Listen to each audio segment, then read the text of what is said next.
And we welcome you back to Newsmax Now. I'm John Bachman. It's time for a round table discussion. Yes. Got it. We got it. Round Yes. table. It's time. Today we're pleased to be joined by Washington Times columnist and host of Constantine's Capitol Hill Show, Tim Constantine, and Brad Bannon. He's the president of Bannon Communications Research.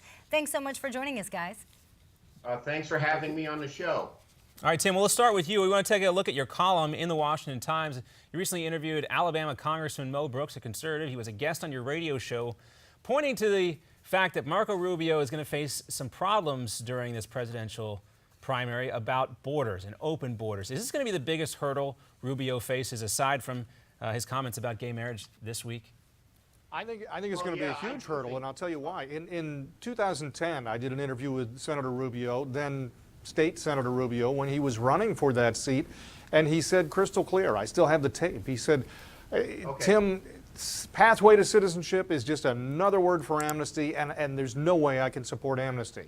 2 years ago, he's part of the Gang of Eight pushing amnesty. And so I think that conservative wing of the party, and an awful lot of people, 70% of America, think we have to have tighter borders. I think Marco Rubio backtracking at this point is tough. And when you have a prominent Republican congressman already taking him to task for it, he's got a road to hoe there. Well, Brad, let me ask you, what do you think is a bigger problem for Rubio? Where he stands on immigration and borders right now, or the fact that, as Tim talked about, he's changed his stance quite a bit?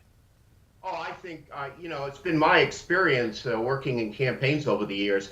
It's not the stand on the issue that helped you or hurt you. It's the consistency on the issue. And I agree with Ted. I think this is a big problem for Senator Rubio because he's taken every position on the map on border reform. He was for amnesty, then he was for the Senate compromise, then he wasn't. People want a president with a backbone, and Marco Rubio on immigration reform has the backbone of a jellyfish.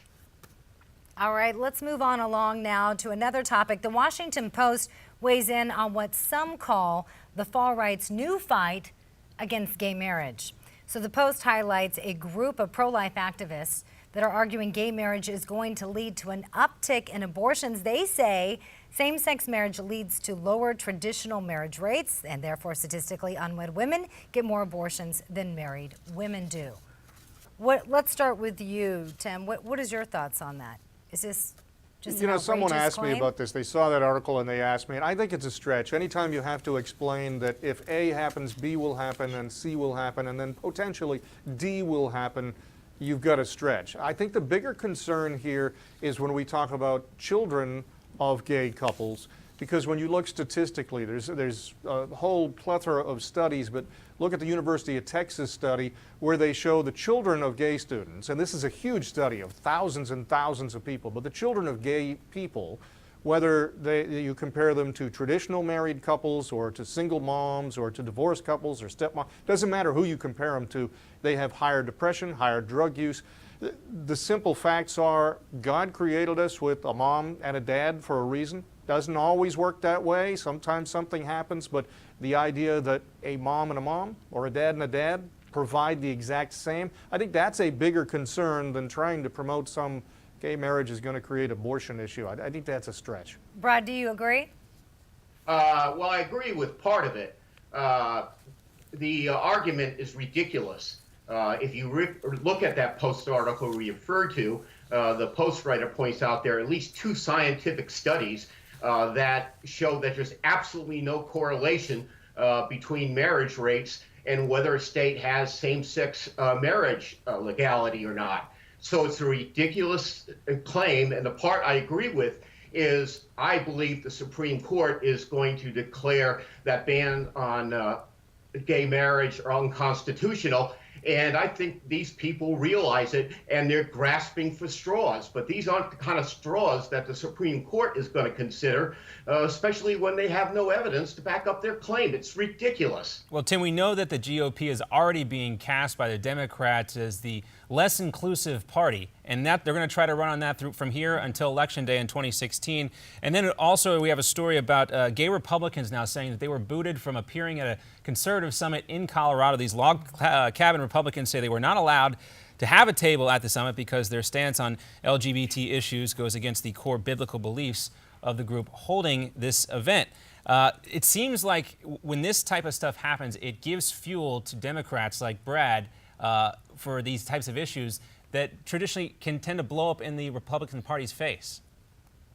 Well, I think there's two parts to the Colorado story. One is the organization does have traditional conservative views, but the log cabin Republicans showed up day of event and wanted a table. If you and I showed up day of event and wanted a table, we wouldn't have got it either. Well, do you think they were doing that to specifically try and make a point and make a news story out of this, and thus we may be helping them out here?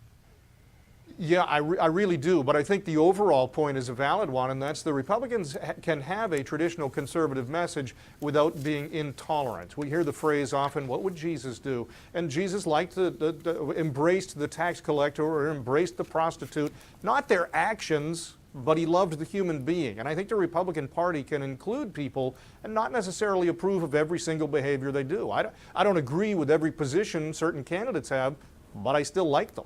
Yeah. Especially with a coalition party as the GOP is trying to kind of cement at this point. Brad, what's your take? Well, the lack of toleration in the Republican Party hurts them in several ways. If you look at the millennials, who are people basically over, between 18 and 35, they overwhelmingly favor gay marriage. And in the last two presidential elections, the millennials have gone big time for the Democratic candidate, Barack Obama, and they're going to do it again if the Republicans keep pushing this lack of toleration. It turns off the millennials. And the other thing is there was a Gallup poll released last week, and it says 74% of Americans think states shouldn't discriminate against gays.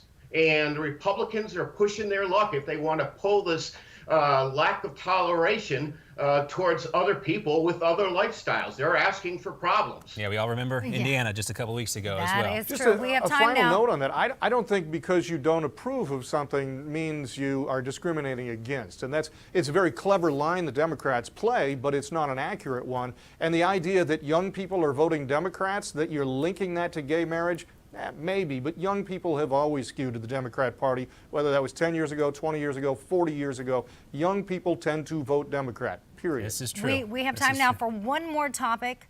We're going to shift now to the Republicans and guns. How's that? There's a picture that's been circulating. Two GOP congressmen are under investigation for tweeting this picture. I'm sure you guys saw Congressman Ken Buck and Trey Gowdy posing with an AR-15, which is illegal to own in the district. They're saying it's nothing more than a paperweight.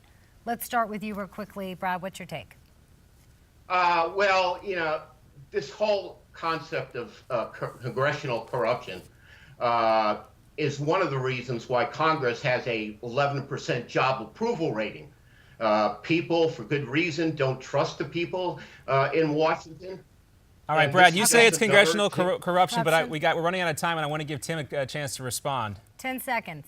It's a slow news week if this is a story. Ken Buck went to the Capitol Police, told them he was bringing it, asked them if it was legal. It's nothing but a paperweight. You can't fire it. It's not operable. It is a non-story. And also want to point out, too, in that picture, folks look very carefully, there is a lock on the trigger, again, making it inoperable, even though it's not loaded and doesn't have any bullets inside. There's a lock on there, too, important to point out in that picture. Gentlemen, thanks so much for being with us for a roundtable discussion. Glad we were able to cover a bunch of topics there and get your insight on some news happening today. We're coming right back here on Newsmax now. We're going to take a look at a story of one man who refused to give up during the Boston Marathon.